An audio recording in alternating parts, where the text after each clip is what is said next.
আজকে শুনে নেব জর্জ বার্নার্ড শয়ের লেখা আর্মস এন্ড দ্য ম্যান। এটি একটি 3 অ্যাক্টের রোমান্টিক কমেডি। এই নাটকে হাসি ঠাট্টার মাধ্যমে যুদ্ধের ভয়াবহতাকে খুব সুন্দরভাবে তুলে ধরেছেন। চলুন নাটকের চরিত্রগুলোর সাথে আলাপ করা যাক।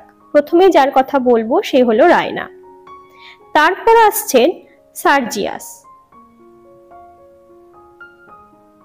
তারপরে রায়নার মা ক্যাথরিন পেটকপ, তারপরে তার বাবা মেজর পল পেটকপ, তারপরে মেড সার্ভেন্ট লৌকা,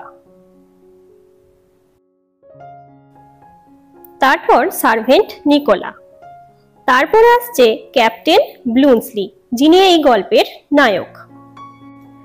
চলুন এবার নাটকটা শুরু করা যাক। একটা যুদ্ধ চলছে। শহরে একাকী রায়না ব্যালকনিতে দাঁড়িয়ে তারা দেখছে। তারপর সেখানে এলো তার মা ক্যাথরিন, এসেই তাকে বকাবকি করলো না শোবার জন্য এবং তাকে একটা ভালো খবরও দিল যে সার্জিয়াস জিতেছে। তারপরে এলো লৌকা মেড সার্ভেন্ট এবং বলল শহরের নাকি লোকজন বাড়িতে ঢুকে পড়ছে, তাই জানলা দরজা বন্ধ করতে হবে। রায়না যথারীতি তাকে ফিরিয়ে দিল এবং তারা চলে যাবার পর রায়না ঘরে সার্জিয়াসের ছবি নিয়ে ভাবুক হয়ে পড়ল।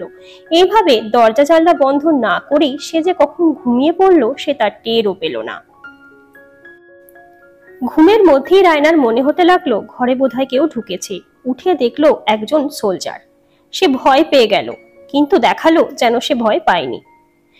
তারপর তারা দুজনে মিলে গল্প করতে লাগলো। এমন সময় দরজায় কেউ যেন নক করলো। লৌকা বলল দরজা খুলতে। দরজা খুলে রায়না দেখলো যে সোলজাররা এসেছে তল্লাশি নেবার জন্য। তাদের কাছে নাকি খবর আছে ঘরে কেউ ঢুকেছে। ঘরে তারা কিছু না পেয়ে চলে গেলেও লৌকা দেখলো একটা বন্দুক এবং সে ভাবতে লাগলো নিশ্চয়ই ঘরের মধ্যে কেউ আছে। তারা চলে যাওয়ার পর সেই সৈন্য আর রায়না আবার গল্প করতে লাগলো। তারা ব্যাটেল ফিল্ডের গল্প করলো, তার সাথে সাথে তারা বিভিন্ন রকমের আলোচনাও করতে লাগলো।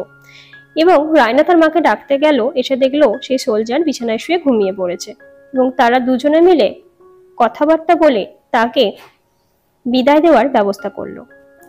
ক্যাথরিন তাকে রায়নার বাবার একটা কোট দিয়ে বিদায় জানালো। কয়েক মাস পর মেজর পেটকপ আর সার্জিয়াস যুদ্ধ থেকে ফিরে এলো এবং তারা কথা বলতে লাগলো। তারপর রায়না আর সার্জিয়াস গল্প করলো।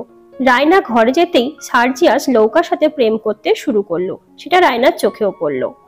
তারপর রায়না ফিরে এলে দেখলো যে ব্লুন্সলি এসেছে সে কোটটা ফেরত দিতে। সেই সঙ্গে ক্যাথরিনও এলো আর মেজর পেটকপ এসে তাকে দেখে খুবই খুশি হলো।